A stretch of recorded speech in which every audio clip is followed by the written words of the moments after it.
everyone. It's my great pleasure today to present you with the latest progress and prospects on PowerBuilder development. First, I have a disclaimer. What I am about to say is to outline our product plans. These are generally our goals and aims for the coming years, but it's possible there may be some changes along the way. Let's take a look back and then forward. Our team is operating on a 6 to 12 month agile release cycles for delivering PowerBuilder products. Last year, we have released 2017 R2, R3. In the past May, 2019 GA version is out.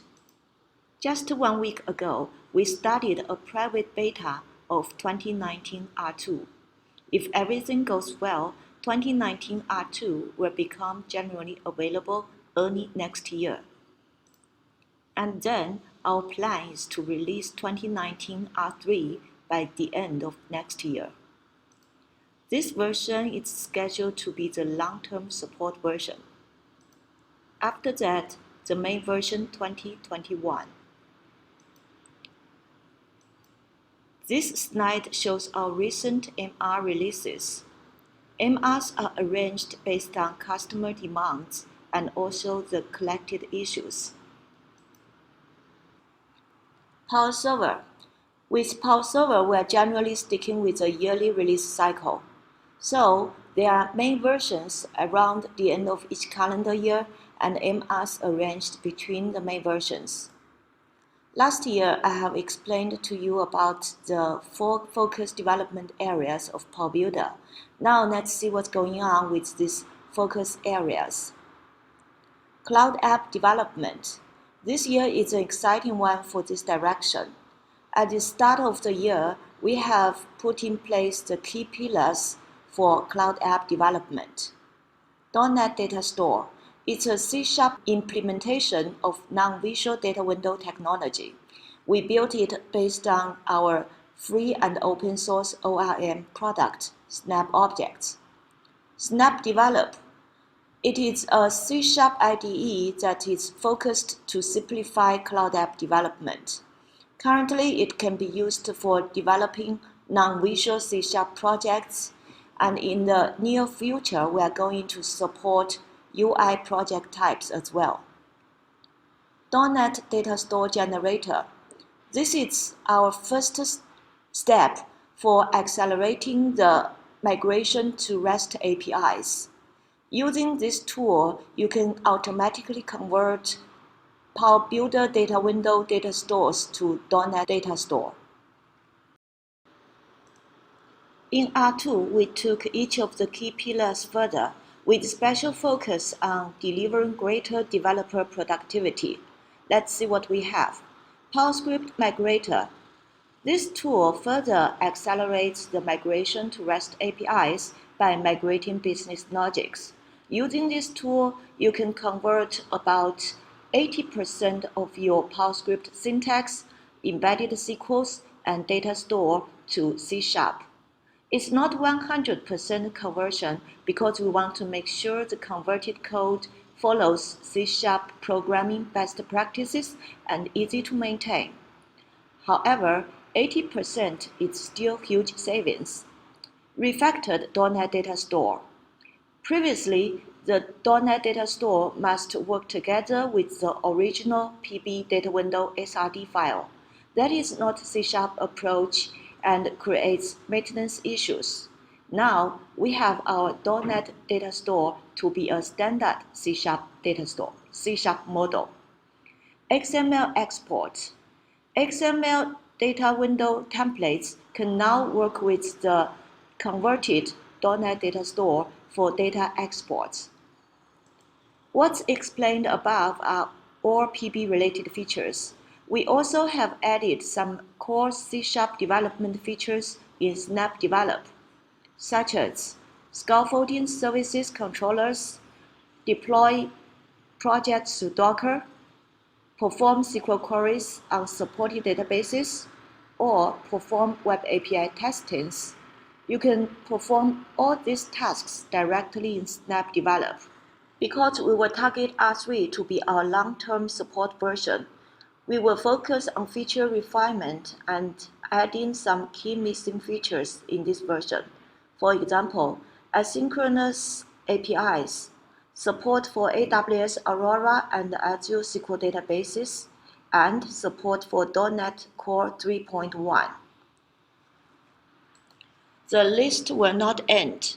Here are the further items that we deem as great to have in the future, such as modeling tool for creating models directly in SnapDevelop, HTML5 data window creation, support for ASP.NET Core web projects, and also AWS projects and integration. Client-server features. We are adding major new features to PowerScript desktop projects in every release. In 2019, we added back the PowerBuilder version of TX text control, enhanced 64-bit compatibility, added 2 new objects for file compression, and enhanced REST client, HTTP client. These are the new features to come in 2019 R2. New web browser control. The current browser solution must work with an OLE object, and the OLE object can only load IE browser. However, IE browser is already a dead browser, so people complain about it. Now, our new web browser does not need to work with an OLE object, and it is based upon Chromium. Natively calling non-visual C# assemblies. Now, PowerBuilder applications can natively calling non-visual C# assemblies. We provide you a C# class importer for importing C# objects into PowerBuilder from C# assemblies. Also, we are adding support for more encoding schemes, such as base 64 URL and base 32. And we were supporting Windows Server 2019, Oracle 18c, and also the application runtime DLLs are securely assigned to ensure the application security.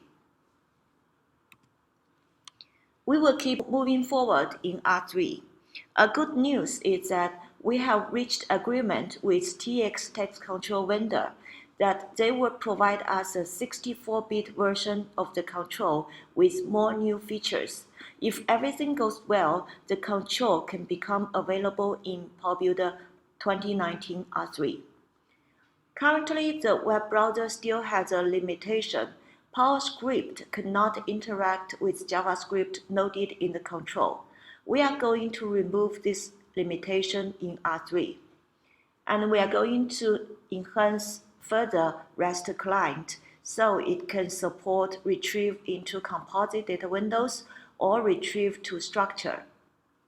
Natively supporting MS SQL OLEDB is quite important, so it's a high priority item with the team.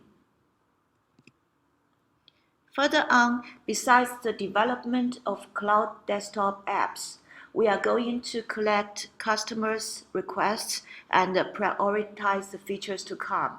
However, I want to highlight here that security and compatibility are the top 2 items we will pay special attention. Native IDE enhancement. Our developers always think about how to make PowerBuilder developers work simpler and more efficiently for PowerBuilder and C# projects. In 2019, we added online product installer and enhanced the PowerScript standalone compiler. In 2019 R2, there will be a new picture selection tool. With this tool, you can select a picture more easily instead of previously scrolling down a long and ill-organized picture list. Browser window. We now added a filter box in browser window for you to find the object more easily. Open folder right mouse menu. With this menu added for target, workspace, and object, you can directly go to the source file of the selected item. Enhanced source control. For SVN, we now support you to view difference or use the SVN needs-not property. With Git, you can now do creating and selecting a branch. We have big plans for PowerScript IDE. Hopefully that can be delivered to you by the time of 2019 R3. We want to add support for 64-bit debugging into the IDE. To add this feature, it's necessary to separate PB runtime from IDE. That is to make sure 32-bit runtime can be used for 32-bit debugging and 64-bit runtime can be used for 64-bit debugging. We will continue improving the productivity and usability of the PowerScript IDE rather than focusing only on the development of C#. So, for example, we will plan to add tabbed editor into the IDE. This feature is to make sure that users can switch between windows more easily. UI modernization. The UI themes introduced in 2019 enables you to control the visual display of controls and objects in the PB applications. In 2019 R2, we did some further enhancement to the UI themes, so you can more fully modernize the application UI with minimal effort. Specifically, we have enabled the theme settings at window or user object level. Also, the theme settings can be configured for window title, border, scroll bar. As promised before, we add the ribbon bar support into 2019 R2 as well. With the new ribbons added in the application, you can organize the user operations in a more modern way. Of course, there are still more things to do about UI modernization, and we are not stopping just at the UI themes and the ribbon bar. For example, we will add support for modern graph types.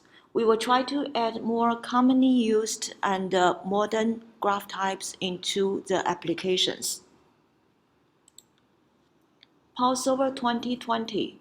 With PowerServer, our focus is to make sure that it supports the latest software environment and synchronize the PowerBuilder new features. So with PowerServer 2020, we are adding the support for JSON parser, JSON package, HTTP client, REST client, support encryption and decryption functions, added 2 objects for file compression, import to and export from data windows, and we added support for OAuth 2 authorization. In addition to developing software products, we also try to promote a thriving collaborative developer network with all the necessary technical resources. Docs. This is our Appeon documentation website. Community. Under community, PB developers can share knowledge and get help. GitHub. So we now use GitHub to open source our demo projects and also the SnapObjects libraries. NuGet. Our team posts all the .NET API packages on NuGet. And we have this email address, product@appeon.com. It's dedicated to listening to your voices on all our products. Thank you for your time. Wish you a great time in Philly.